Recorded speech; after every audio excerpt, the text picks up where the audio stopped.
নবী ডাক দিয়া কয়, রে উমর, সালাবার লাশের খাটিয়াটা আমার কাঁধের মধ্যে তুলিয়া দাও, আমি সালাবার লাশটা আমার কাঁধে বহন করব।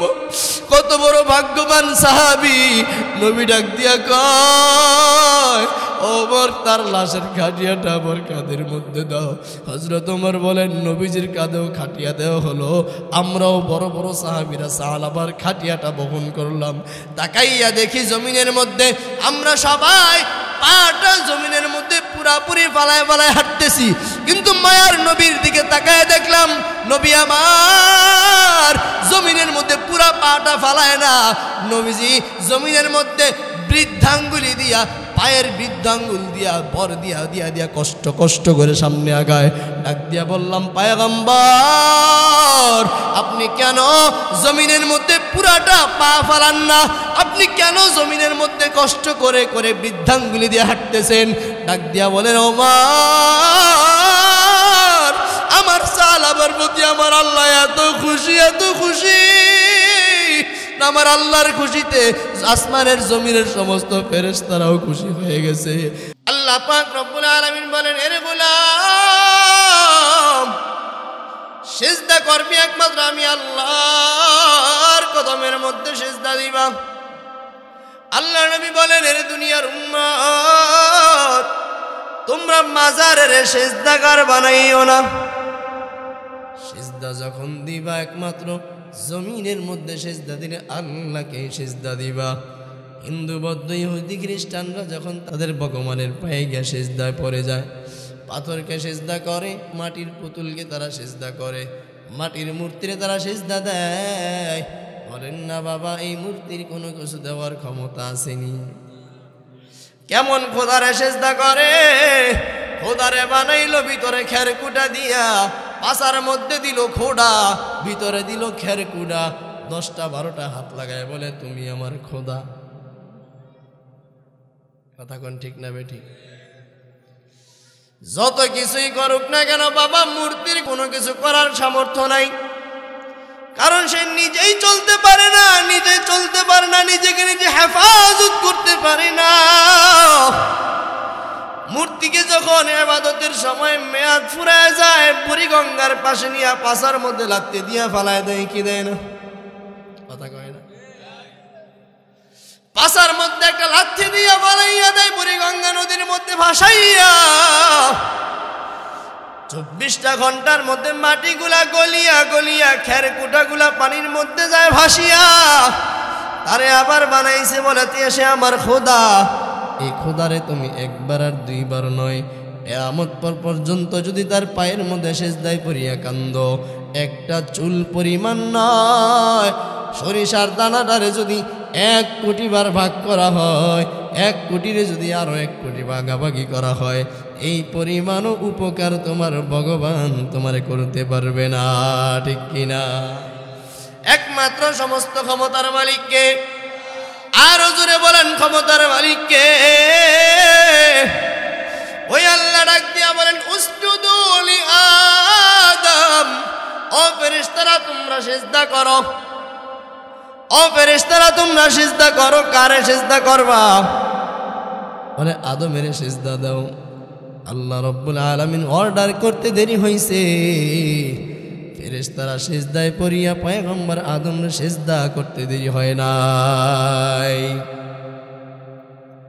সিজদা করতে দেরি হইল না। বলেন দেখি এবার তো অনেকেই জবাব দেয়, সিজদা পাওয়ার মালিক একমাত্র আল্লাহ, তাহলে আদম রে কেন ফেরেশতারা সিজদা করলো?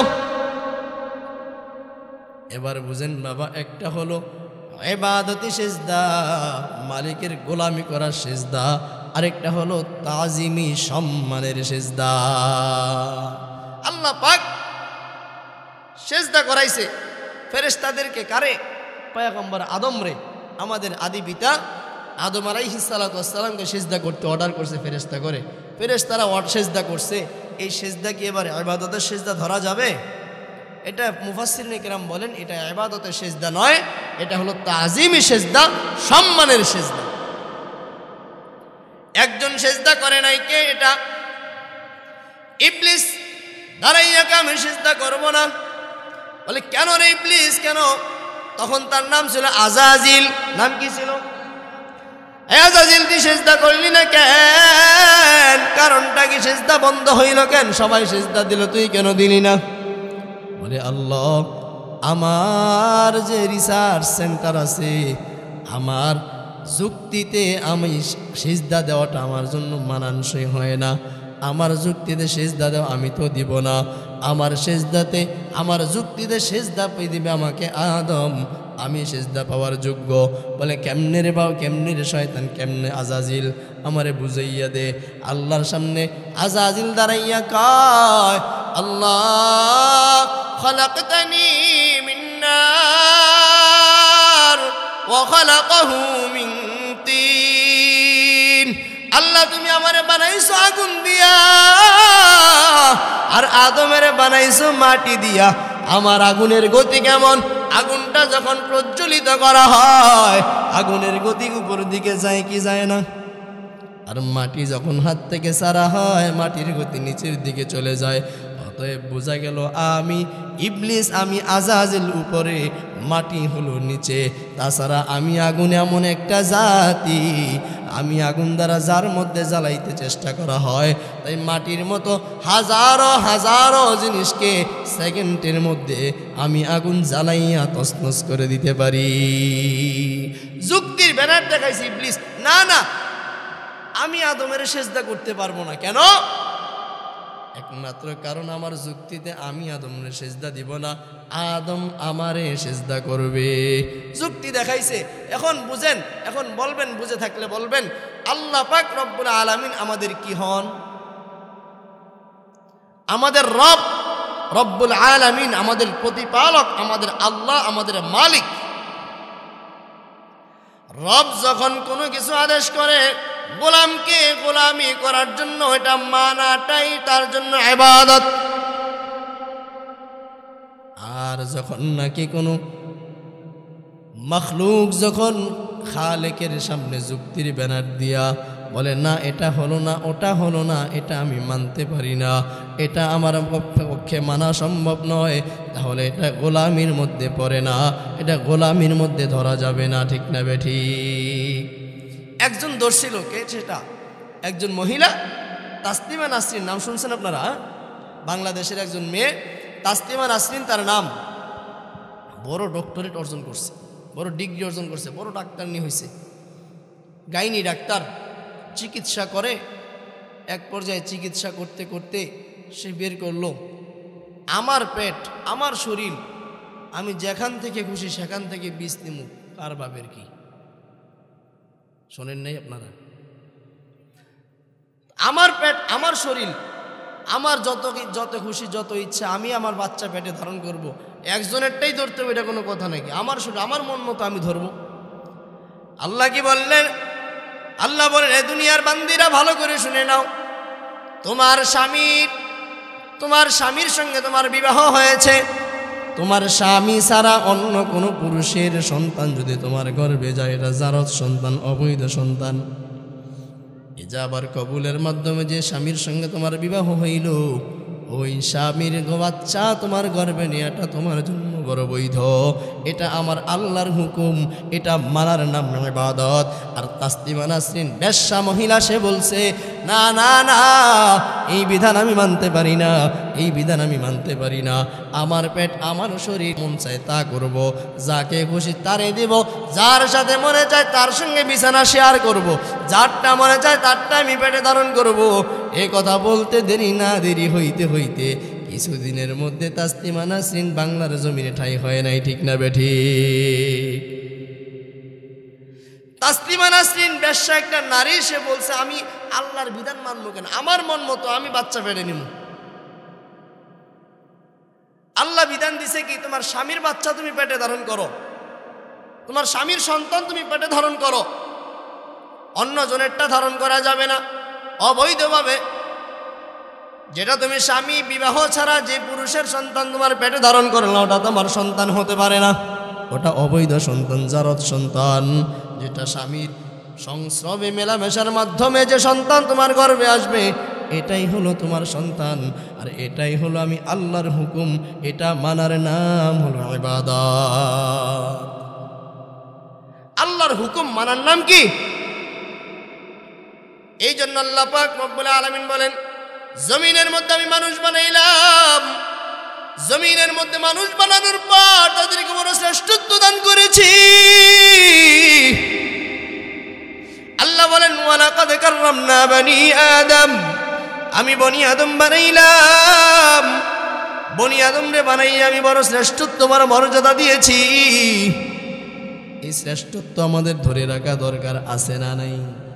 কথা বলেন, আছে না নাই? এই শ্রেষ্ঠত্ব আমাদের ধরে রাখা দরকার। যদি আমরা শ্রেষ্ঠত্ব ধরে রাখতে চাই, কেমনে ধরবো? আল্লাহ পাক রব্বুল আলামিন জানায় দেয়, আল্লাহর পয়গম্বর জানায় দেয়, কেউ যদি মানুষের শ্রেষ্ঠত্বকে ধরে রাখতে চায়, দুইটা কাজ করা লাগবে। কয়টা? এক নম্বর রিজালুল্লাহ, দুই নম্বর কিতাবুল্লাহ। রিজালুল্লাহ মানে, রেজা মানে রাজি, রাজি খুশি। রাদিয়াল্লাহু আনহুম ওয়া রাদু আন। আল্লাহ পাক রব্বুল আলামিন সাহাবীদের ব্যাপারে কোরআনের মধ্যে আয়াত নাজিল করলেন, রাদিয়াল্লাহু আনহুম ওয়া রাদু আন, আমি আল্লাহর প্রতি তারা খুশি, আমি আল্লাহ তাদের প্রতি খুশি। এক নম্বর রিজালুল্লাহ।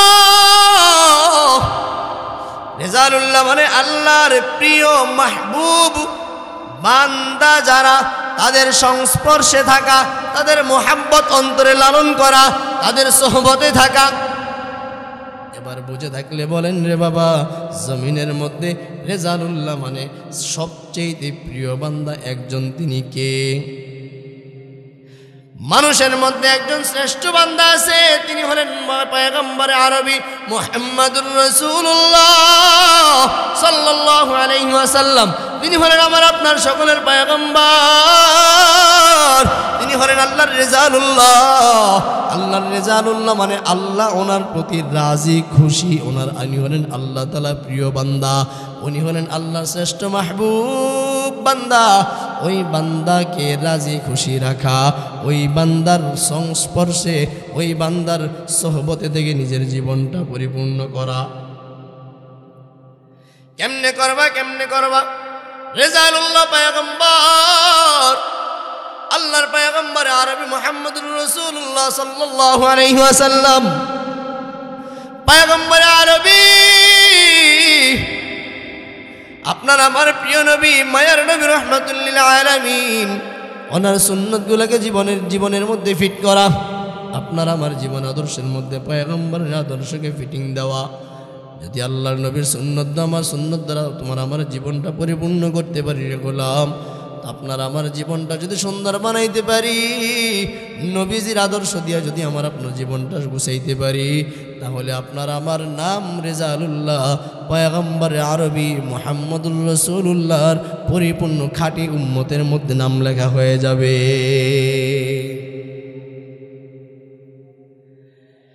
পয়গম্বর আরবি সাল্লাল্লাহু আলাইহি সাল্লাম কেমন একজন মানুষ, কেমন একজন বান্দা। অনেকেই তো বলে পয়গম্বর নূরের তৈরি, মাটির তৈরি না। দেখেন আমার বান্দা বান্দি, আল্লাহ পাক রব্বুল আলামিন বলেন, আবদুহু ওয়া রাসূলুহু। আব্দুন মানে বান্দা, যদি আব্দুন মানে বান্দা, আব্দুন বান্দা হলো ওই ব্যক্তিকেই বলা হয় যে কিনা মাটি, পানি, আগুন, বাতাস চার মিশ্রণের তৈরি, তার নাম হলো বান্দা। যদি নূরের তৈরি হইতো তিনি হইতেন ফেরেশতা, ঠিক না বেঠিক? ফেরেশতারা কিসের তৈরি? ফেরেশতারা নূরের তৈরি। মানুষ হলো আগুন, পানি, মাটি, বাতাস চার পদার্থের তৈরি। জিন্নাতরা হলো আগুনের তৈরি। এজন্য মানুষের বড় দাম। মাটির মানুষ, মাটির মতো নরম হয়ে যাও। তোমার আমার মাটির মধ্যে পানি মিশ্রণ করে, আগুন, পানি, বাতাস মিশ্রণ করে আল্লাহ কাদা মাটি বানায়া সুন্দর করে একটা মূর্তির মতো বানায় মাটি দিয়ে বানাইছে। এই দেহের মধ্যে যা আছে সব হলো মাটির নামমাত্র গোশত আর হাড্ডি। যখন আপনার আমার মৃত্যু হয়ে যাবে, মাটির মধ্যে দাফন করা হবে। মাটি আমাকে আপনাকে 3-4 দিন পর আস্তে আস্তে খাইতে খাইতে মাংস তো দূরের কথা, গোশতগুলা তো দূরের কথা, একটা হাড্ডিও কয়েক বছর পর পাওয়া যায় না, ঠিক না বেঠিক? মাটির মানুষ মাটির মতো নরম হয়ে যাও। পয়গম্বর আরবি সাল্লাল্লাহু আলাইহি সাল্লামের সংস্পর্শ থেকে নিজের জীবনটাকে সুন্দর করে সাজায় নাও। ও গোলামেরা ভালো করে বুঝিয়ে নেন, এখন তো জমিনের মধ্যে নবী নাই, নবীর সাহাবীরাও নাই। আল্লাহর নবী বলেন এ জামানায় নবী যেহেতু নাই, নবীদের ওয়ারাসাত বানায় গেছেন কি গেছেন না? আল্লাহ পাকের বান্দারা জমিনের মধ্যে যারা আছেন, আহলে হক উলামায়ে কেরাম, নবীজি বলেন আল উলামা ওয়ারাসাতুল আম্বিয়া, জমিনের মধ্যে নবীজির একমাত্র পাক্কা ওয়ারিস তারাই এ জমানার, বর্তমান জমানার আহলে হক উলামায়ে কেরাম। মাজার পূজারি আর ভান্ডারি ভণ্ডারি এগুলা কোন আহলে হক উলামায়ে কেরাম নয়। যারা ওই ভান্ডারি ভণ্ডারি মাজার পূজারি বাবার কদমে সেজদা দেয়, এগুলো একটাও কিন্তু আপনার আহলে হক উলামায়ে কেরাম নয়। আহলে হক উলামায়ে কেরাম আমাদের সিলসিলায় যারা কওমি অঙ্গনে চলাফেরা করতেছেন, এরা হলেন খাঁটি আল্লাহওয়ালা আহলে হক উলামায়ে কেরাম। এরাই সঠিক পথে চলতেছে। জমিনে দেখবেন এই টুপিওয়ালার নামদারি লেবাসদারি হুজুরের অভাব নাই। কথা কোন ঠিক না ভাই? ঠিক। এই টুপির নাম বিক্রি করে করে, টুপির লেবাস ধরে, পাঞ্জাবি আর জুব্বার লেবাস ধরে কি পরিমাণ আকাম কুকামতে দেশে করতেছে হিসাব নাই, ঠিক না ভাই? ঠিক। এজন্য আল্লাহ নবীর পরিপূর্ণ রিজালুল্লাহ হলেন আল্লাহর পয়গম্বর। আল্লাহর পয়গম্বরের পরিপূর্ণ আদর্শ যদি আপনারা আমার মধ্যে ফিট করতে পারি, আমরা হব নবীজির সেই কাতারের লোক। তাহলে আমাদের পরিপূর্ণ 1 নম্বরে 2টা কাতার মধ্যে 1 নম্বর হইল রিজালুল্লাহ, 2 নম্বরে হইল বাজান আল্লাহ পাকের কিতাবুল্লাহ, যে কিতাব আল্লাহ পাক আমার আপনার জন্য জমিনের মধ্যে অবতীর্ণ করেছেন, যে কিতাব পয়গম্বরের উপর অবতীর্ণ করেছেন, কোরআনুল কারীম। এই কোরআনুল কারীমের সম্মান কত জানেন? এই কোরআনুল কারীমের সঙ্গে যার সংস্পর্শ লাগবে, যার ঘষাঘষি লাগবে, তার দাম বাড়বে। আল্লাহ পাক রব্বুল আলামিন বলেন এই কোরআনুল কারীম এত দামি একটা কিতাব, এই কোরআনুল কারীমের সঙ্গে যার মোহাব্বত লাগবে, যার সংস্পর্শ ভালোবাসা লাগবে, কোরআনের যেমন দাম তারও তেমন দাম বাড়বে। একদল হুজুরেরা বলে কোরআন শরীফ না বুঝিয়া পড়লে কোনো সওয়াব হবে না। আমার নবী হাদিসের মধ্যে জানায় দেয় হারফান হারফান, কোনো বান্দা যদি একটা হরফ উচ্চারণ করে আল্লাহ পাক ওই নাম বান্দার আমল নামায় 10টা নেকি লিখি লেখা দেয়। এ কোরআনুল কারীম দেখে পড়লে সওয়াব, না দেখে পড়লে সওয়াব, বুঝে পড়লে সওয়াব, না বুঝে পড়লেও সওয়াব। এ কোরআনুল কারীম যদি চোখ দিয়া দেখেন তাও আপনার আমলনামায় নেকি লিপিবদ্ধ হতে থাকবে। চোখ দিয়া তাকায় তাকায় দেখলে চোখের পাওয়ার বাড়বে, চোখের জ্যোতি বাড়বে। বুকের মধ্যে লাগাইবেন, মাথার মধ্যে লাগাইয়া চুমু খাইবেন। কোরআনের ঘষাঘষির কারণে আল্লাহ আপনার জীবনের মধ্যে, হায়াতের মধ্যে, কামাই রুজির মধ্যে অটোমেটিক আল্লাহ বরকত বাড়াই দিবে। এই কোরআনের পাওয়ার যদি বলা শুরু করি দেখবেন রাত্র শেষ হয়ে যাবে, পাওয়ার বলা শেষ হবে না। এই কোরআন এত দামি একটা কিতাব। আল্লাহ নবী বলেন এই দুটো জিনিসের মাধ্যমে তুমি তাকওয়া অর্জন করো। আল্লাহ পাক রব্বুল আলামিন বলেন ইয়া আইয়ুহাল্লাযীনা আমানুত্তাকুল্লাহ, এই দুনিয়ার মুমিন বান্দা বান্দির দল, এই দুনিয়ার মুমিনেরা, ও দুনিয়ার মুমিন বান্দা বান্দির দল, আল্লাহ পাক কেমন মায়া করে আদর করে ডাক দিছেন, ও মুমিন বান্দা বান্দি, ও মুমিন বান্দা বান্দি। আল্লাহ বলেন নাই ও মানুষেরা, আল্লাহ কিন্তু বললে পারতেন ইয়া আইয়ুহান নাস বলে ডাক দিতে। আল্লাহ ইয়া আইয়ুহান নাস বলে ডাক দেন নাই। আমার আপনার আল্লাহ, আল্লাহ বলেন ইয়া আইয়ুহাল্লাযীনা আমানু, ও আমার মুমিন বান্দা বান্দিরা, ইত্তাকুল্লাহ, আল্লাহরে ভয় কর, আল্লাহরে ভয় কর।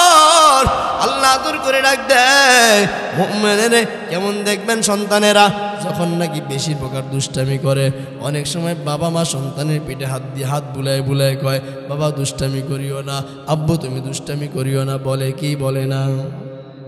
যখন সন্তানের মা বাবা আদর করে ডাক দেয়, আম্মু তুমি এদিকে আসো না, যখন আবার রাগ হয় তখন ধমক দেয়, এই দেয় কি দেয় না? যখন আদর করে ডাক দেয়, আব্বু আমার সোনামণি এদিকে আসো, খাবারটা খেয়ে নেও, কত আদর করে ডাক দেয়। ঠিক আল্লাহ কিন্তু আমাদেরকে কঠিনভাবে হুঙ্কার দিয়েছেন। আল্লাহ আবার কিয়ামতের ময়দানে কঠিন হুঙ্কার দিবেন। জমিনের মধ্যে আল্লাহ মুমিনদেরকে আদর করে ডাক দিছে, ও আমার মুমিন বান্দা বান্দির দল, ও আমার মুমিনেরা, ও বান্দা বান্দিরা, ও ভালো করে শুনিয়ে নাও, ও চালাক চোর এলাকার মুসলমান, আল্লাহ কেমন করে ডাক দিছে। আল্লাহ বলেন, ইত্তাকুল্লাহ, আমি আল্লাহরে বড় ভয় কর, আমি আল্লাহরে বড় ভয় কর, আমি আল্লাহরে ভয় কর। আল্লাহর ভয় কেমন করে তৈরি হবে? কোন বান্দার মধ্যে যখন পরিপূর্ণ আমলে সালেহ ফিট হয়ে যাবে, ওই বান্দা আমল করতে করতে আল্লাহকে ভয় এমনভাবেই করবে। এখন যদি প্রশ্ন করা হয়, যদি প্রশ্ন করেই ফেলি, এখানে কারা কারা আছেন আল্লাহরে ভয় করেন? সবাই তো হাত তুলবে, ঠিক না বেঠিক? সবাই বলবে আমি আল্লাহরে ভয় করি। এমনও বান্দা আছে, এমন বান্দা আছে হাত তো তুলবে, লোকে দুই পাও তো সহ করবে আমি আল্লাহরে ভয় করি, ঠিক না বেঠিক? হাত তো তুলবে তুলবে, লোকে পাও তুললে আমি আল্লাহরে ভয় করি, ঠিক না? কেমন ভয়? যে কিনা মাহফিলের মধ্যে আসছে, আজকে সারাদিন চলে গেছে, মুয়াজ্জিন সাহেব ফজরের সময় আজানের মধ্যে ডাক দিছে, আসসালাতু খায়রুম মিনান নাওম, আসসালাতু খায়রুম মিনান নাওম, আসো ঘুমের চেয়ে নামাজ ভালো, নামাজে আসো, হাইয়া আলাস সালাহ, হাইয়া আলাল ফালাহ, কল্যাণের দিকে আসো, নামাজের দিকে আসো, ঘুমের চেয়ে নামাজ ভালো। মুয়াজ্জিন সাহেব ডাক দিছে ঠিক, কিন্তু দুনিয়ার এই বান্দা বান্দিরা, চালাকসুর এলাকার মুসলমানেরা কয়জন ঘুম থেকে উঠাইছে? কথা কোন? কয়জন আসছে? সর্বোচ্চ 1 কাতার, 1.5 কাতার, 2 কাতার। যদি সব মানুষগুলো মসজিদে আসতো জায়গা হইতো নি। মসজিদ আরো বাড়ানো দরকার ছিল, ঠিক না বেঠিক? এখন 1 তলা মসজিদ, সামনে দরকার হয়তো 2 তলা, তাও যদি না হইতো আরো লাগতো 3 তলা, ঠিক না বেঠিক? যে লোকটা ফজরের সময় মুয়াজ্জিন সাহেব ডাক দিল, হাইয়া আলাস সালাহ, হাইয়া আলাল ফালাহ, আসসালাতু খায়রুম মিনান নাওম, মুয়াজ্জিন সাহেব সুন্দর করে ডাকছে, তারপর বান্দা ফজরে আসলো না। জোহরের সময় ডাক দিল, আসসালাহ, হাইয়া আলাস সালাহ, হাইয়া আলাল ফালাহ, বান্দাটা জোহরের সময় আসলো না। আসরের সময় ডাক দিল, আসরও বান্দা আসলো না। মাগরিবে ডাক দিল, মাগরিবের সময় বান্দা আসলো না। এখানে এমনও বান্দা আছে, বক্তারা বয়ান শুনতে আসছে, ঠিক এশার নামাজটাও ঠিক মতো পড়ে নাই, আছে না নাই? এও তো বলে আমি আল্লাহরে ভয় করি। বেনামাজি বলে আমি আল্লাহরে ভয় করি। আমি 5 বেলার নামাজ আদায় করি, আমিও বলি আল্লাহরে ভয় করি। একজন দাড়ি রাখলেন, দাড়ি তার মধ্যে দাড়ি নাই, হোম শেপ, ক্রিম শেপ লাগাইয়া, স্কিন শেপ লাগাইয়া বুড়া বেটা জোয়ান সাজার চেষ্টা করে, সেও তো বলে আমি আল্লাহরে ভয় করি। আমি একজন দাড়িওয়ালা নামাজি ব্যক্তি, আমিও বলি আমিও তো আল্লাহরে ভয় করি। আমি পর্দা করি, আপনি পর্দা বাহিরে চলেন, আপনি খোলামেলা চলেন, পর্দায় বিবি রাখেন না। আপনার বিবি পর্দা করে না, আপনার মেয়েটাও পর্দা করে না। আমার বিবি পর্দায় থাকে, আমার মেয়ে পর্দায় থাকে, আমার মা আমার বোন পর্দায় থাকে, আপনার মা বোন পর্দায় থাকে না। আপনিও বলেন আমি আল্লাহরে ভয় করি, আমিও বলি আল্লাহরে ভয় করি। আমি 5 বেলার নামাজ পড়িয়া 5 ওয়াক্ত নামাজ আদায় করার পর আমি সব সময় আল্লাহর পথে চলিয়া দিন মোতাবেক চলি, আমি বলি আল্লাহরে ভয় করি। আপনিও বলেন আল্লাহরে ভয় করি। আপনার ভয়ের মধ্যে আমার ভয়ের মধ্যে পার্থক্য আছে না নাই? কথা কন, আছে না নাই? আমার ভয়ের মধ্যে আপনার ভয়ের মধ্যে পার্থক্য আছে না নাই? পার্থক্য আছে, পার্থক্য আছে। আপনার জবানের ভয়, একজন বলে আমি সাপের ভয় পাই। কি পাই? সাপের ভয় পাই, সাপের ভয় পাই, সে সাপের ধরতে যায়। আর একজন বলে আমি সাপের ভয় পাই, সে দূরে সরে যায়। যে ধরতে যায় যে দূরে সরে যায়, দুজনের ভয়ের মধ্যে পার্থক্য আছে না নাই? ভয় পাইও ধরতে যায়, ভয় পায় তারপরও সাপের গায়ের মধ্যে হাত দেয়। একজন সাপের ভয় পায়, সে দূরে দূরে চলে, সাপ না জানি কামড় দেয়। ঠিক তেমনি ভাবে নামাজি ইমানদার বান্দা, পর্দাওয়ালা, দাড়িওয়ালা, জুব্বাওয়ালা যে ব্যক্তি বলে আমি আল্লাহর ভয় পাই, সে যেমন বলে আমি ভয় পাই, সে ভয় পায় আর নামাজ ছাড়ে না, সে ভয় পায় আর নামাজ তরক করে না, পর্দা ছাড়ে না, রোজা ছাড়ে না, দিন মোতাবেক চলার চেষ্টা করে, বিবিরে পর্দায় রাখে, সন্তানের পর্দায় রাখে, সন্তান গুনার দিন শিক্ষা দেয়। তার ভয়ের মধ্যে যে পার্থক্য, আরেকজন মুখে বলে ভয় করি ঠিক সাপ ধরার মতো, ভয় করে বলিয়াও দাড়ি কামায়, ভয় করি বলিয়াও নামাজ ছাড়িয়া দেয়, ভয় করি বলিয়াও মাজারে গিয়া সেজদা দেয়, ভয় করি বলিয়াও বিবিরে পর্দায় রাখে না, ভয় করি বলিয়াও নামাজ ছাড়িয়া দেয়। এই ভয়ের মধ্যে আর নামাজির ভয়ের মধ্যে পার্থক্য আসেনি? এবার বুঝলেন তো পার্থক্যটা কি? একজনে বলে মুখে মুখে ভয় পাই, আরেকজনে বলে ভয় পাই না, আরেকজনে বলে ভয় পাই ধরতে পারে না, আরেকজন ভয় পাইয়াও ধরতে যায়, ভয় পাইয়াও গুনাহ করে, ভয় পাইয়া গুনাহ সারে। পার্থক্য যেমন সোজা, জান্নাত জাহান্নাম মুখে বইলা পাওয়া যায় না, এটাও ঠিক তেমন কঠিন। দেখেন রে বাজান, আল্লাহ কেমন করে ডাক দিয়া বললেন, ইয়া আইয়ুহাল্লাযীনা আমানুত্তাকুল্লাহ, ও দুনিয়ার মুমিন বান্দা বান্দীরা, আমি আল্লাহর ভয় কর। কেমন ভয় করবি? হাক্কা তুকাতিহ, শুধু ভয় করলে হবে না, সাপের ভয় পাও, ধরতে যাও আবার, এটা ভয় নয়। সাপের ভয় পাও, দূরে দূরে থাকো, এটা হলো পরিপূর্ণ সাপের ভয়। ঠিক তেমনিভাবে আল্লাহর ভয় করো। কেমন ভয়? আল্লাহ বলে ভয় করার মতো ভয় কর, সাধারণ ভয় নয়। ভয় করো তো নামাজ পড়ো, ভয় করো রোজা রাখো। নামাজ পড়েন না, রোজা রাখে না। কিরে ভাই, সারা 1 বছর পরে একটা রোজা আসছে আপনার সামনে, রোজা রাখেন না কেন? রাখতে পারি না। আছে না নাই? কিরে না চায় হোস্টেলের মধ্যে পর্দা লাগায়া কি খান? বেশি কিছু খাইতারি না, হুদা সার বিড়ি খাই। কি খায়? চা হোস্টেলে কি বাদ বেছেনি? বেশি কিছু না, সার বিড়ি খাই। তো সার বিড়ির লেগে তুই রোজা রাখস না? মক্কেলের ঘরের মক্কেল কথা কর, আসেনি এমন মক্কেল? বুঝবা চা বিড়ির কি মজা, কবরে যায়। ওরে বেরোজাদার, বুঝলি না রোজা রাখার কি মজা, রোজা না রাখার কি পরিমাণ সাজা, যাইয়া দেখ কবরে কি মজার সাজা। এজন্য আল্লাহ পাক রব্বুল আলামিন বলেন, ইয়া আইয়ুহাল্লাযীনা আমানুত্তাকুল্লাহ হাক্কা তুকাতিহ। আল্লাহর নবী বলেন, আল্লাহ পাক রব্বুল আলামিন বলেন, আল্লাহকে ভয় কর, আল্লাহরে ভয় করার মতো ভয় কর। যখন আমলওয়ালা হয়ে যাইবা, আমলটা যখন মজবুত হয়ে যাবে, আমলের বিনিময়ে আপনার ভয় দূরে থাকবে। ভয়ের কারণে, আমলটা বেশি হওয়ার কারণে ভয় বাড়বে। আল্লাহর জাহান্নামের ভয়, আমলের বিনিময়ে ভয় থাকার কারণে আল্লাহর জান্নাত আপনার পাওয়া বড় সহজ হয়ে যাবে। জিন্দেগি মে বন্দেগি তো করনা হে,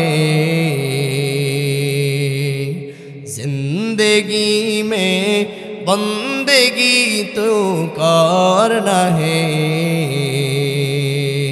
জিন্দেগি মে বন্দেগি শर्मिंदा है, जिंदगी में बंदगी शर्मिंदा है।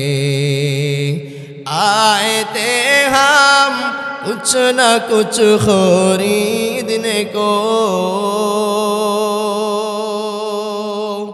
जैसे हो रोशन मेरे कल्बो रूहो।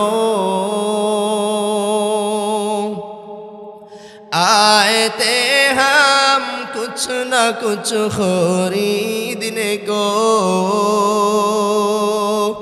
जैसे हो रोशन मेरे कल्बो रूहो। वरना कोई चारा दो जहां में नहीं, वरना कोई चारा दो जहां में नहीं। जिंदगी में बंदगी तो करना है, जिंदगी में बंदगी तो करना है, जिंदगी में बंदगी शर्मिंदा है, जिंदगी में बंदगी शर्मिंदा है। दुनिया में हो दुनिया का तलबगार ना हो,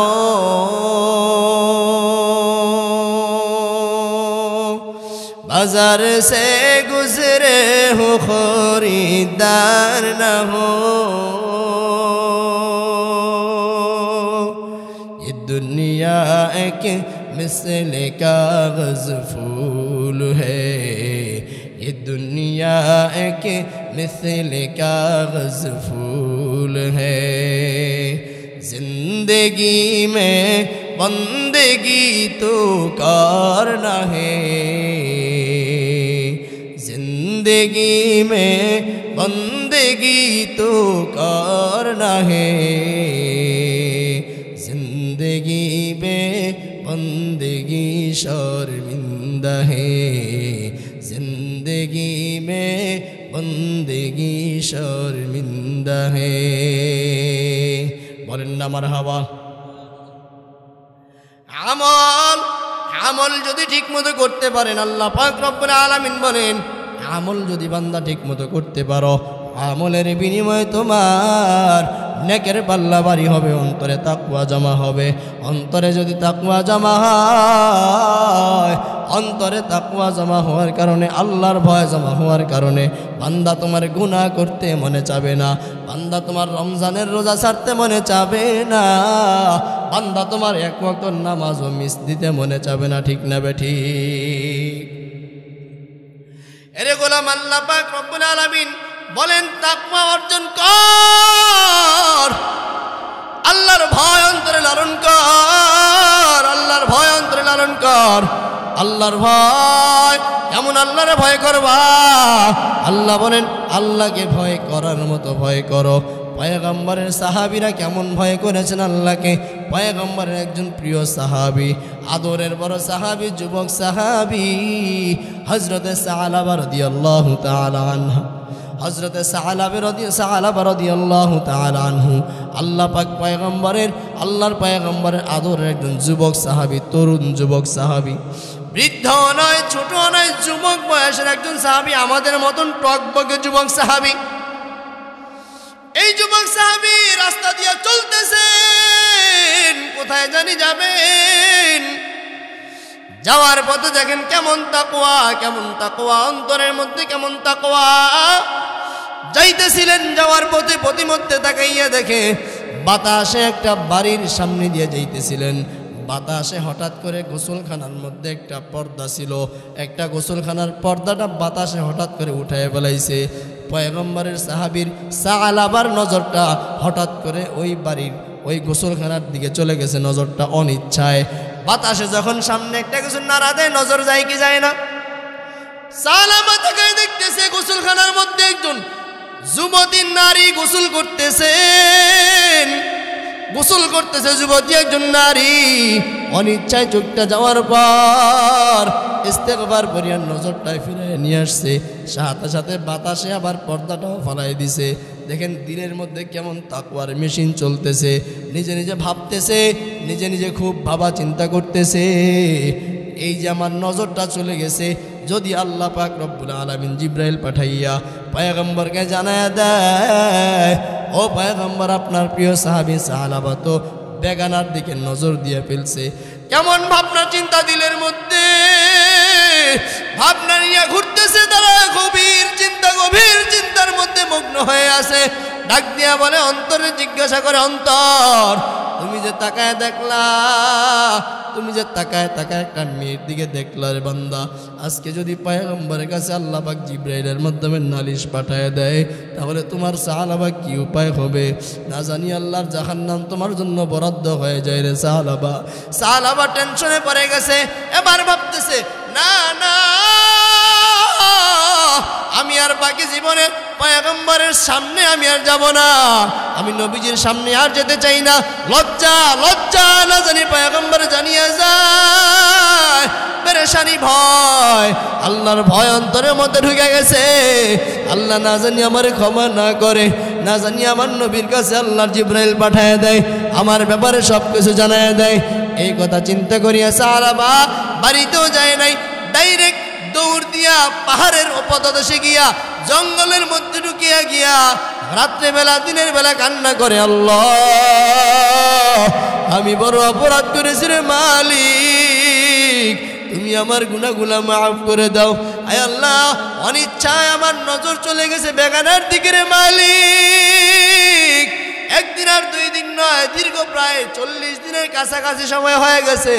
1 মাস পর নবীজি হঠাৎ ডাক দিয়া কয়, ও আমার সাহাবীরা, বহুদিন হয়ে গেল সাহাবারে দেখি না, সাহাবার খবর কি তোমরা জানো? হযরতে ওমর ডাক দিয়া কয়, পয়গম্বর, আমার তো মনে হইতেছে আজকে 1 মাসের বেশি হয়ে গেছে সাহাবাকে আমরা কেউ দেখি না। সাহাবা কোথায় কেউ জানেও না। মায়ার নবীর অন্তরের মধ্যে ইশকের খেলা শুরু হয়ে গেছে, সাহাবার প্রতি মোহাব্বত আর ভালোবাসা। সাহাবা কান্দে, আল্লাহ আয় আল্লাহ, অনিচ্ছায় বেগানার দিকে নজর চলে গেছে রে মালিক, জানি না রে আল্লাহ তুমি আমার ক্ষমা করবা কিনা। আয় আল্লাহ, না জানি আমার জন্য জাহান্নাম বরাদ্দ হয়ে যায়, আল্লাহ আপনি আমার গুনাহগুলোরে মাফ করিয়া দেন।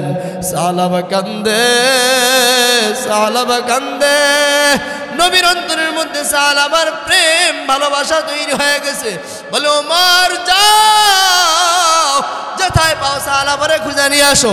এবার হযরত ওমর রাদিয়াল্লাহু তাআলা আনহু সহ আরো বড় বড় সাহাবীরা সাহাবারে খুঁজতে বের হয়ে গেছে, কোথাও নাই, কোথাও নাই। হঠাৎ করিয়া সাহাবা যে পাহাড়ের পরে একটা জঙ্গলের মধ্যে গিয়া ঢুকছে, ওই পাহাড়ের পাদদেশে অনেকগুলা মানুষ দেখা যায়। সেখানে গিয়া বলে, ভাই আমার, বলো দেখি সাহাবা মানে সাহাবা নামের কোন একটা যুবক তোমরা দেখছো নিয়ে এদিকে আসতে? সবাই বলে, না না না, এই নামের কোনো সাহাবীরে তো আমরা চিনি না, দেখি নাই। এই নামের কোনো ব্যক্তিকেও আমরা চিনি না, এই নামের কোনো ব্যক্তিকে আমরা দেখি নাই। হঠাৎ করে একজন ডাক দিয়া কয়, আমার তো মনে পড়ে একটা লোক দৈনিক সকাল 10টার দিকে, 9টা-10টার দিকে ওই পাহাড়ের জঙ্গল থেকে একটা ছেলে, যুবক ছেলে নামিয়া সামনে আসে, এখানে আইসা দোকান থেকে কিছু কেনাকাটা করে খাবার দাবার খেয়ে আবার চলে যায়। শুধু তার চোখের মধ্যে পানি দেখে, শুধু চোখের মধ্যে পানি ছাড়া কিছুই নেই, শুধু কাঁদে আর কাঁদে। চোখের পানি মুছতে মুছতে এখানে আসে, আবার কিছু খাওয়া দাওয়া করে আবার চলে যায়, আবারও কাঁদে, সারাক্ষণ কাদার আওয়াজ শোনা যায়। এবার হযরতে উমর রাদিয়াল্লাহু তাআলা আনহু বলেন, হয়তোবা এটাই আমাদের সাহাবা হতে পারে, হয়তো আগামীকাল আবার সাহাবা আসবে। হযরত ওমর সাহাবীদেরকে নিয়ে এখানে অপেক্ষা করতে শুরু করলেন। আগামীকাল যখন নাকি সকাল 10টা নাগাদ বাজে, এমন সময় হযরত ওমর তাকায় দেখে পাহাড় থেকে সাহাবা নেমে আসতেছে, চোখের মধ্যে পানি, চোখের মধ্যে পানি নিয়ে সাহাবা হাঁটতে হাঁটতে নিচে নেমে আসতে। সাহাবা তাকায় দেখে ওমর দাঁড়ানো। হযরত ওমর ফারুক রাদিয়াল্লাহু তাআলা কে দেখে সাহাবা পলায়ন করতে চেষ্টা করে, সাহাবারে হযরত ওমর গিয়া ধরছে।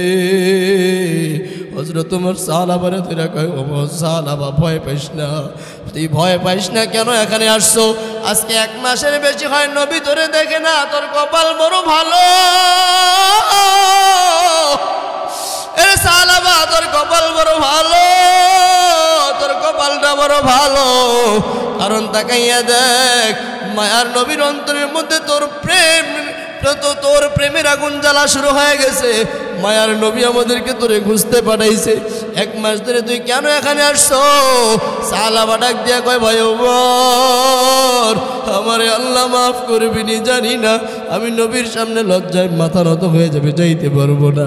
হযরত ওমর খুব জোরাজুরি করিয়া বলে, খোদার কসম আমি নবীর ওয়াদা করে আসছি তোরে না নিয়ে আমি নবীর সামনে যাব না, আমি নবীর ওয়াদা দিছি তোরে না নিয়ে নবীর সামনে যাব না রে সালাবা,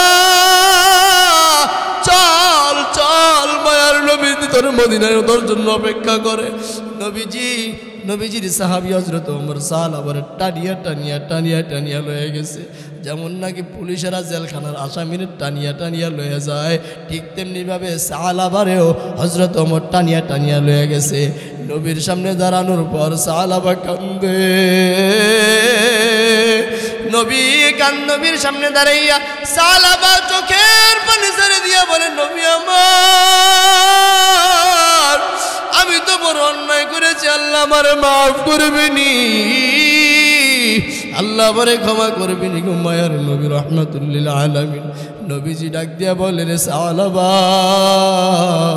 1 মাসের বেশি হয় আমি তোরে দেখি না, তুই কোথায় ছিলি? 1 মাসের বেশি হয় তোর খবর নাই, আল্লাহর কাছে ক্ষমা চা, আল্লাহ তোরে মাফ করে দিবে, আল্লাহ তোরে ক্ষমা করে দিবে রে সালাবা।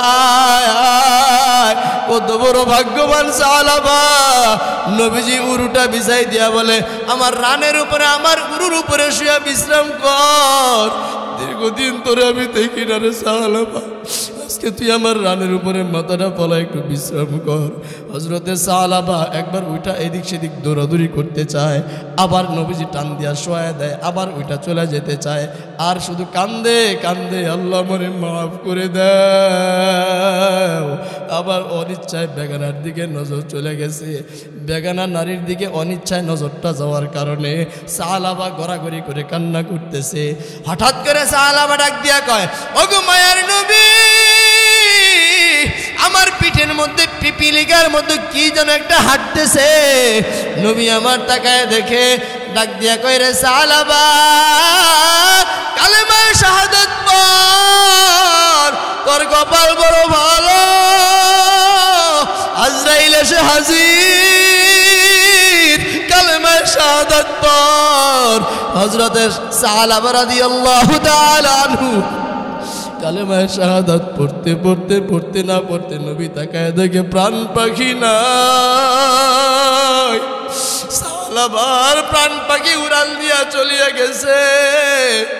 নবীজি হাউমাউ করে কাঁদে আর ওমরের ডাক দিয়া কয়, ওমর সালাবার জানাজার ব্যবস্থা করো, সালাবার দাফন কাফনের ব্যবস্থা করো, আমি নবী নিজে তার জানাজার ইমামতি করব। হযরতে ওমর সাহাবীদেরকে নিয়ে তাড়াহুড়া করিয়া কবরস্থানে কবরের ব্যবস্থা করলো, দাফন কাফনের ব্যবস্থা করার পর নবী ডাক দিয়া কয়, রে ওমর সালাবার লাশের খাটিয়াটা আমার কাঁধের মধ্যে তুলিয়া দাও, আমি সালাবার লাশটা আমার কাঁধে বহন করব। কত বড় ভাগ্যবান সাহাবী। নবী ডাক দিয়া কয়, ওমর তার লাশের খাটিয়াটা আমার কাঁধের মধ্যে দাও। হযরত ওমর বলেন, নবীজির কাঁধেও খাটিয়া দেওয়া হলো, আমরাও বড় বড় সাহাবীরা সালাবার খাটিয়াটা বহন করলাম। তাকাইয়া দেখি জমিনের মধ্যে আমরা সবাই পাটা জমিনের মধ্যে পুরাপুরি ফালায় ফালায় হাঁটতেছি, কিন্তু মায়ার নবীর দিকে তাকায় দেখলাম নবী আমার জমিনের মধ্যে পুরা পাটা ফালায় না, নবীজি জমিনের মধ্যে বৃদ্ধাঙ্গুলি দিয়া, পায়ের বৃদ্ধাঙ্গুল দিয়া বর দিয়া দিয়া দিয়া কষ্ট কষ্ট করে সামনে আগায়। ডাক দিয়া বললাম, পায়গম্বর আপনি কেন জমিনের মধ্যে পুরাটা পা ফালান না, আপনি কেন জমিনের মধ্যে কষ্ট করে করে বৃদ্ধাঙ্গুলি দিয়ে হাঁটতেছেন? ডাক দিয়া বলেন, ওমর আমার সালাবার প্রতি আমার আল্লাহ এত খুশি এত খুশি, আমার আল্লাহর খুশিতে আসমানের জমিনের সমস্ত ফেরেশতারাও খুশি হয়ে গেছে। এত জমিনের মধ্যে কোটি কোটি কোটি কোটি ফেরেশতারা নেমে আসছে সালাবার জানাজা পড়ার জন্য। আমি পয়গম্বর জমিনের মধ্যে পা ফালানোর জায়গা পাই না, এই জন্য আমি বৃদ্ধাঙ্গুলি দিয়া দিয়া কষ্ট করে করে হাঁটতেছি। নবীজি নিজে জানাজা পড়াইয়া দাফন কাফন নিজে শেষ করলেন। এ যুবক ভাইয়ে, পর্দার অন্তরালের মায়ের বৃদ্ধা বাবাজি, আপনাদের দুইটা পায়ে হাত দিয়া বুঝায় বলি রে বাপ, একদিন তো দুনিয়ার মধ্যে থাকবেন না, চিরজীবনের জন্য বিদায় হয়ে যাবেন। একবারও কি ভেবে দেখেছেন দুনিয়ার জিন্দগিটা কেমন করে চালাইলেন? এ বাবারা, ও যুবক ভাই, আমার কলিজার টুকরা যুবক ভাই, ভালো করে শুনিয়া নাও, একটু তাকাইয়া দেখো। আজকে ডানে বামের দিকে তাকাও, রাস্তাঘাটের দিকে তাকাও, যত অ্যাক্সিডেন্টের খবর, বাইক অ্যাক্সিডেন্ট, গাড়ি অ্যাক্সিডেন্ট, খুনাখুনির অ্যাক্সিডেন্ট, সব যুবকের তাজা তাজা লাশ আছে না নাই? শুধু তাজা তাজা লাশ জমিনের মধ্যে, যুবকদের লাশ। একদিন আসো আর একদিন থাকবে না, এটাই তোমার আমার জীবনের গ্যারান্টি। এ বাবারা, ভালো করে বোঝেন। এ বৃদ্ধ বাবার, একদিন জমিনের মধ্যে আপনি যুবক ছিলেন, হঠাৎ করিয়া তাকাইয়া দেখেন কোন দিন যেন আপনার দাড়িগুলো সাদা হয়ে গেছে, মাথার চুলগুলো হঠাৎ করে তাকাইয়া দেখেন সাদা হয়ে গেছে। ওই তো 2 দিন আগে তো আপনি একটা টকবকে যুবক ছিলেন, কতই ক্ষমতা বাহাদুরি দেখাইছিলেন, কতই না ক্ষমতার বাহাদুরি দেখাইয়া জমিনের মধ্যে রং রং করেছিলেন রে বাবা। আজকে হঠাৎ করে তাকায় দেখেন শরীরের চামড়াগুলা ঢিলা হয়ে গেছে, মাথার চুলগুলা ঢিলা হয়ে গেছে, মাথার চুলগুলা সাদা হয়ে গেছে, চুলগুলা পড়িয়া যাইতেছে, দাড়িগুলা হঠাৎ করে সাদা হয়ে গেল। বৃদ্ধের খাতার মধ্যে আমার নামটা উঠে গেছে। আমি চোখেও কম দেখি, চোখেও ঝাপসা ঝাপসা দেখি, লাঠির ভর ছাড়া হাঁটতে পারি না। একদিন কোথায় ছিল আপনার বাহাদুরি? আজকে তাকায় দেখেন না, একসময় আপনি তো যুবক ছিলেন, আজকে কেন হঠাৎ করে লাঠির মধ্যে ভর দিয়ে হাঁটতে হয়? কেন নাতি নাতকরকে পাশে নিয়ে হাঁটতে হয়? কোথায় ছিল আপনার যৌবন? কোথায় চলে গেল আপনার বাহাদুরি? এ মায়েরা, ভালো করে বুঝিয়া নেন। ও যুবক ভাইরা, একবার দেখেন না, সাহাবা যুবক একজন সাহাবী অনিচ্ছায় একটা বেগানার দিকে নজর চলে যাওয়ার কারণে এত পরিমাণ কান্না করেছে, এত পরিমাণ কান্না করেছে। আল্লাহ পাকের কাছ থেকে ক্ষমা নিয়া জমিনের মধ্যে নবীজির উরুর মধ্যে মাথা দিয়া দুনিয়া থেকে বিদায় হয়েছে। নবীজির নিজের জানাজা পড়াইলেন, আসমান থেকে কোটি কোটি ফেরেশতা জানাজায় শরীক হইল। এ বৃদ্ধ বাবাজিরা, ও পর্দার অন্তরালের মা,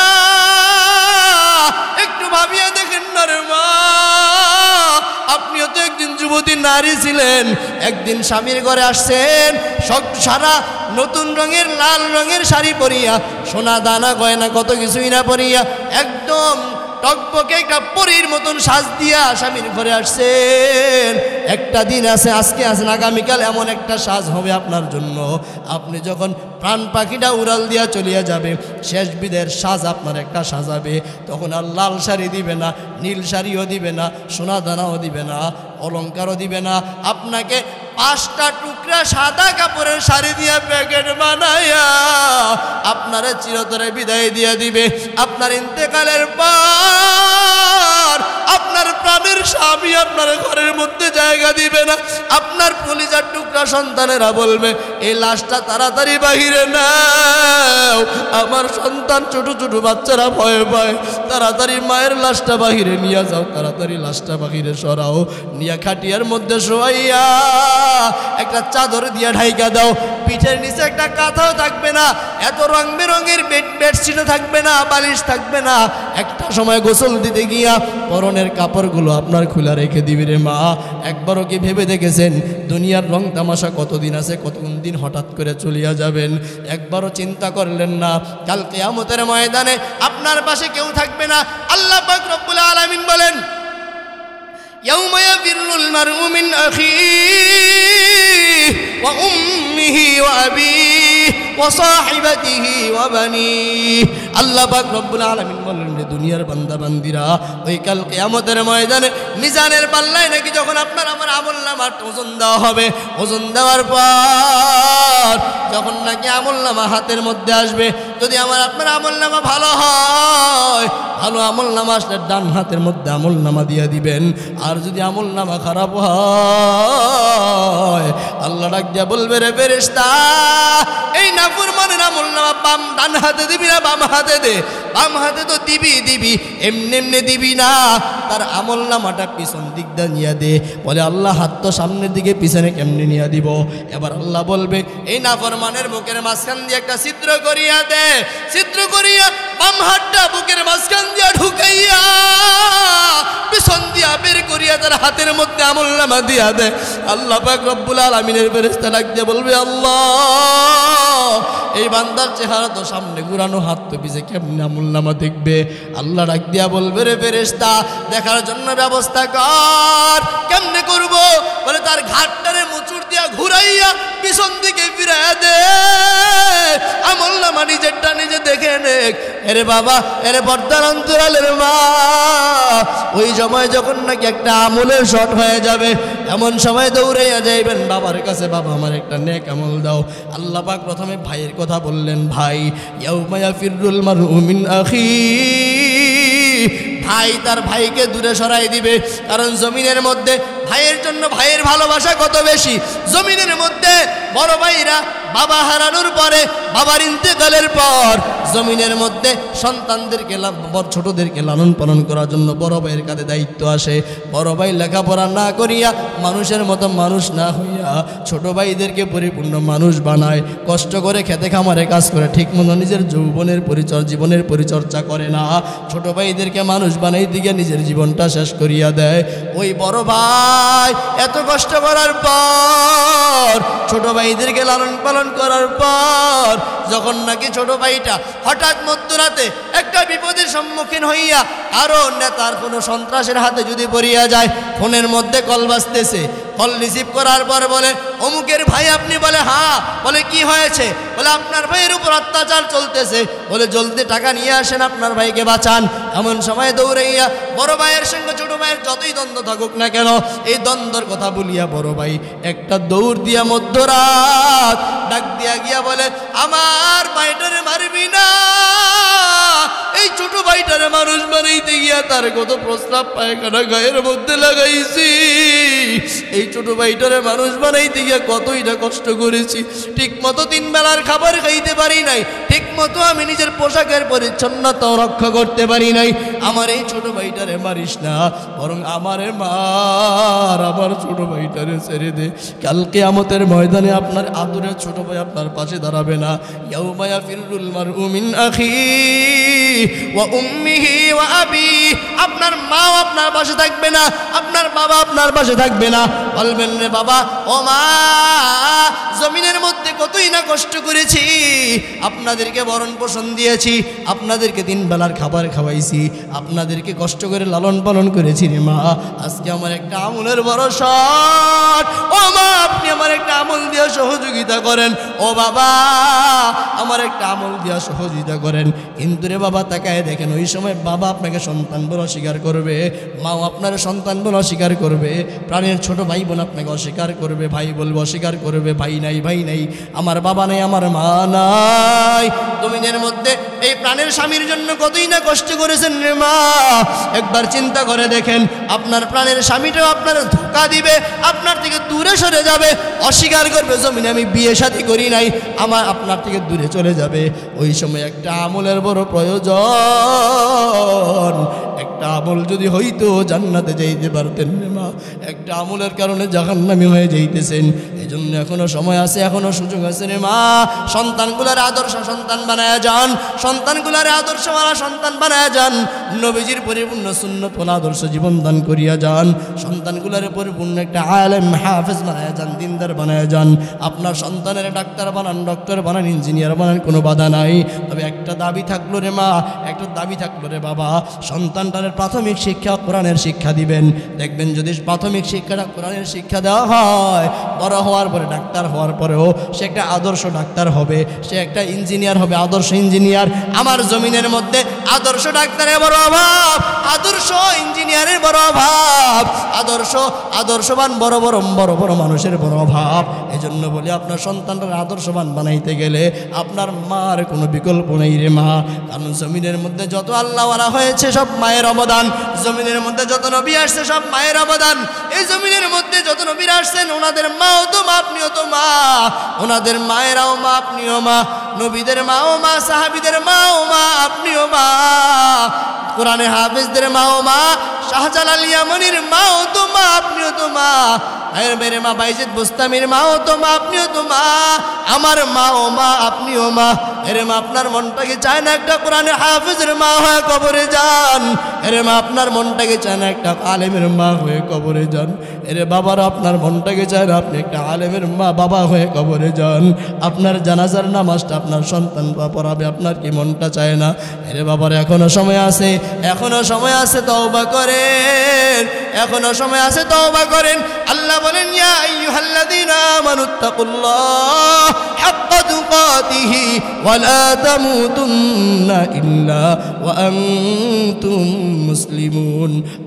আল্লাহ পাক রব্বুল আলামিন বলেন আল্লাহর ভয় করবা তো ভয় করার মতো ভয় করো, আল্লাহকে ভয় করার মতো ভয় করো।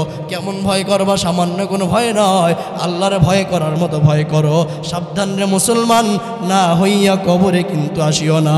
দেখেন রে বাবা, আল্লাহর পয়গম্বরের সাহাবী সাহাবা কি পরিমাণ ঈমানওয়ালা ছিল, মুসলমান না হওয়া পর্যন্ত কবরে যায় নাই। আল্লাহ বললেন ঈমানদার বলে ডাক দিলেন, আবার শেষ দিয়ে বললেন মুসলমান না হয়ে কবরে যাইবা না, আগে বান্দা মুসলমান হও তারপরে কবরে যাও। এজন্য এখনো সময় আছে, তওবা করেন। ও দাড়ি কাটুন না বাবারা, ও বেপরদায় চলনেওয়ালা মায়েরা, ও বেপরদায় চলনেওয়ালা যুবকেরা, ও ইফটিজিং করনেওয়ালা যুবকেরা, তোমাদের পায়ে হাত দিয়ে বুঝাই রে ভাই, আমিও তো পারতাম আজকে নাচ গান করতে, আল্লাহ তো কণ্ঠের মধ্যে কমজোর দেয় নাই। আমি যদি আজকে গুলিস্তানের মোড়ের মধ্যে দাঁড়াইয়া, আমার নরসিংদী শহরের মোড়ের মধ্যে দাঁড়াইয়া একটা গিটারে নিয়ে যদি একটা টান দিতাম, মানুষকে আমার কম টাইনা নিত নি। কিন্তু না রে বাবা না, দেখলাম যে না, এটা আমার আদর্শ না, এটা আমার নবীজির আদর্শ না। আমার নবী নিষেধ করেছেন গান বাজনা ঢোল তবলা বাজানো যাবে না। কোরআন পড়ে দেখলাম, হাদিস পড়ে দেখলাম, মিথ্যা নয়, নবী আমার মিথ্যা নয়। আজকে নবীর আদর্শের টুপিটা মাথায় লাগাইলাম, নবীর সুন্নতের গলার সুন্নতের দাড়িটা কত তার মধ্যে লাগাইলাম, সুন্নতের পোশাক গায়ের মধ্যে লাগাইলাম। এর যুবক তাকাইয়া দেখ, তারপরও কত মানুষ টুপিওয়ালা বলে গালি দেয়, দাড়িওয়ালা বলে গালি দেয়, জুব্বাওয়ালা বলে মৌলভী বলে গালি দেয়, তারপরও মনের মধ্যে দুঃখ নেই না। কারণ আমার নবী রাহমাতুল লিল আলামিন বলেন আদ-দুনিয়া সিজনুল মুমিন ওয়া জান্নাতুল কাফির। দুনিয়াটা হলো মুমিনের জন্য একটা জেলখানা, আর কাফেরের জন্য যে জান্নাতখানা। যেহেতু এখন আমার কয়েদখানা বেড়াইতে আসছি, কিছুদিন আসি আর থাকবো না, চলে যাব, আসল ঠিকানা জান্নাতে যাব। এই জন্য মানুষের গালি আমার কিছু আসে যায় না, দাড়িওয়ালা বলে গালি দেখ আমার কিছু আসে যায় না, টুপিওয়ালা বলে গালি দেখ আমার কোনো কিছু আসে যায় না, পাগড়িওয়ালা বলে গালি দেখ আমার কিছু আসে যায় না, আমাকে জুব্বাওয়ালা বলে মৌলভী বলে মৌলবাদ বলে গালি দেখ আমার কিছু আসে যায় না। এই জন্য বলি আজকের এই ময়দানের মধ্যে এমন কারা কারা আছেন আজকে ওয়াদা করবেন, এর বাবারা, এই যুবকরা যারা দাড়ি কাটেন, আজকে ওয়াদা করবেন আজকের পর থেকে আর জীবনে দাড়ি কাটবো না, আজকের পর থেকে নামাজ ছাড়বো না, সামনে রমজান মাস আসতেছে রোজা ছাড়বো না, আল্লাহর ছাড়া গায়রুল্লাহরে সেজদা করবো না, মাজারে গিয়া সেজদা দিব না, আল্লাহ ব্যতীত অন্য কাউকে সেজদা দিব না, মাজার পূজারী যারা মাজার ভক্তগিরি ছেড়ে দিব, আল্লাহর ভক্ত হয়ে যাব, নবীজির ভক্ত হয়ে যাব। এমন কারা আছেন খাটি দিলে তওবা করবেন আর জীবনে দাড়ি কাটবেন না। আল্লাহর নবীকে খুশি করার জন্য, আল্লাহকে খুশি করার জন্য নবীর সুন্নতের দাড়ির মধ্যে আর জীবনে ব্লেড লাগাইবেন না, অস্ত্র লাগাইবেন না। যদি আল্লাহকে খুশি করতে মনে চায়, যদি খাটি দিলে তওবা করার নিয়ত হয়, দুটি হাত আমার আল্লাহকে দেখায় দেন। আয় আল্লাহ আপনি আমাদের তওবাগুলো কবুল করিয়া নেন। আয় আল্লাহ জীবনের দাড়ি কাটবো না ওয়াদা করতেছি, আল্লাহ আপনার ওয়াদা কবুল করে নেন। আল্লাহ তওবার উপরে মজবুত হয়ে চলার তৌফিক দান করেন। আমিন আমিন। আলহামদুলিল্লাহি রাব্বিল আলামিন ওয়াল আকিবাতু লিল মুত্তাকিন والصلاة والسلام على سيد الأنبياء والمرسلين وعلى آله وأصحابه أجمعين. اللهم اغفر لنا ولوالدينا ولمستاذنا ولشيخنا ولمشايخنا ولأحبابنا ولأزواجنا ولذرياتنا ولمن الله حق علينا ولجميع المؤمنين يوم يقوم الحساب. اللهم بارك لنا في رجب وشعبان وبلغنا رمضان. اللهم بارك لنا في رجب وشعبان وبلغنا رمضان. اللهم اهدنا واهد بنا واهد الناس جميعا. اللهم اهدنا واهد بنا واهد الناس جميعا.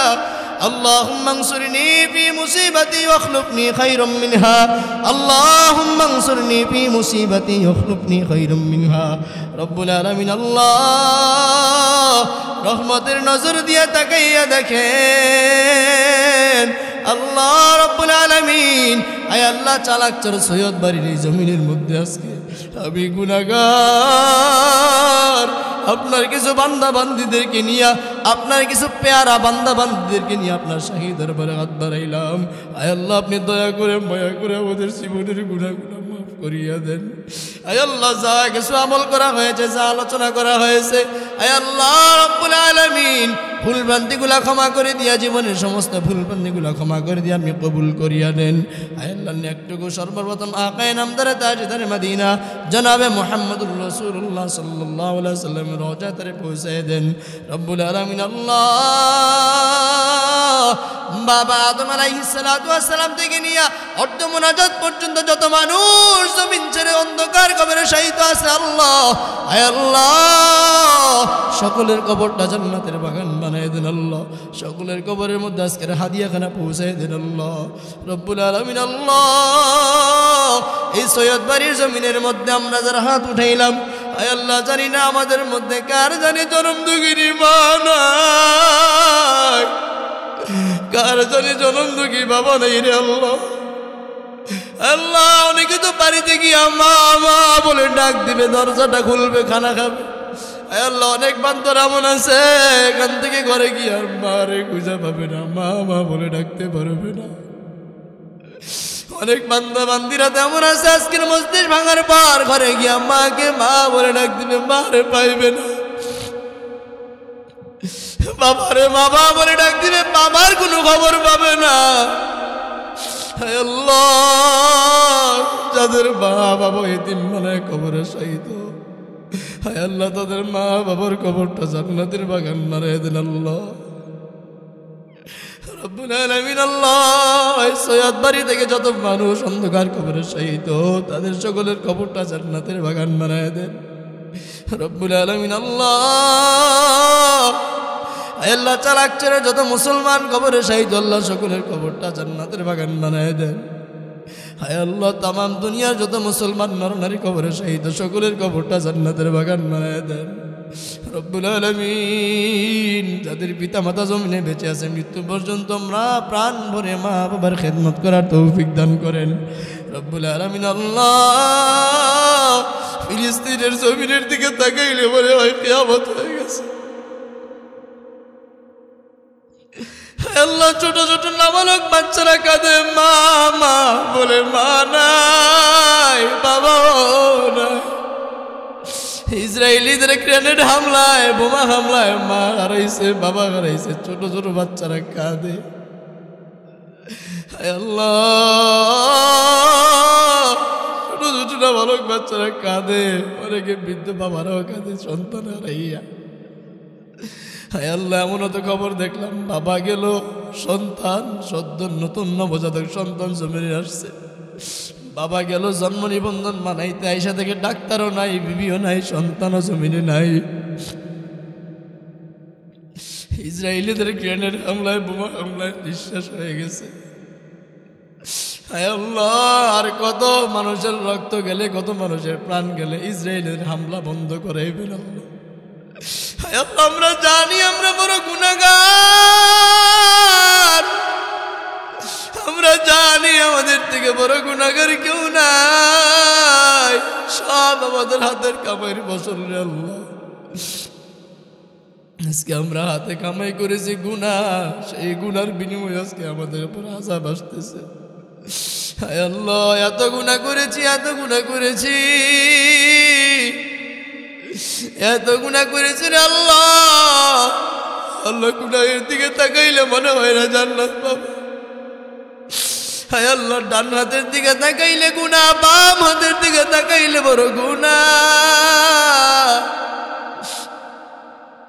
শরীরের প্রত্যেকটা অঙ্গ প্রত্যঙ্গ গুনাহ দ্বারা জর্জরিত হয়ে আছে হায় আল্লাহ দয়া করে জীবনের সব গুনাহগুলো আপনি মাফ করে দেন আল্লাহ আল্লাহ আমাদের গুনাহের খবর যদি আমাদের সন্তানেরা জানতো বাবা বলো অস্বীকার করতো যদি আমাদের প্রাণের বিবিরা জানতো আমাদের গুনাহের খবর, বিবিরা আমাদেরকে স্বামী বলে অস্বীকার করতো।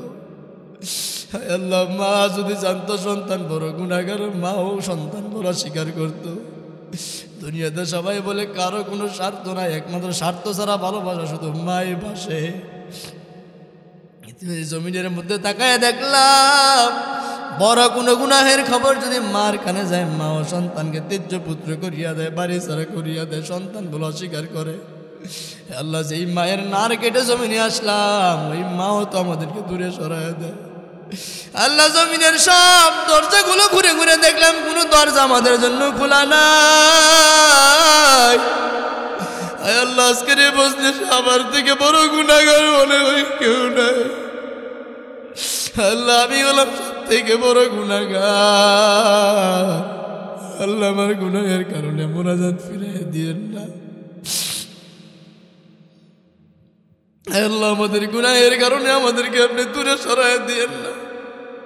হায় আল্লাহ, গুনাহের কারণে আমাদেরকে আপনি দূরে সরাইয়া জাহান্নামী বানায়েন না রে আল্লাহ। গুনাহগুলারে মাফ করে আমাদেরকে জান্নাতবাসী বানায় দেন আল্লাহ। গুনাহগুলাকে মাফ করে দিয়ে জান্নাতবাসী বানায় দেন আল্লাহ। কত মায়েরা পর্দার আড়ালে বসে বসে আপনাকে ডাকতেছে আল্লাহ।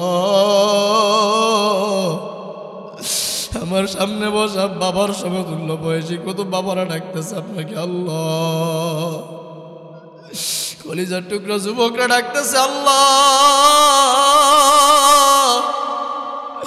আল্লাহ, আমি না হয় গুনাহগার, এই মজলিসে এতগুলো মানুষের ডাককে আপনি ফিরিয়ে দিবেন। আল্লাহ, মধ্যরাত আল্লাহ, অর্ধরজনী হয়ে গেছে আল্লাহ। আল্লাহ, আপনার দরজায় পড়ে রয়েছে, দুনিয়ার কোনো দরজার মধ্যে আর দরজার ছাই পাইলাম না। দুনিয়ার সব দরজা থেকে ফিরে আসলাম, একমাত্র আপনার দরজায় পড়ে রইলাম।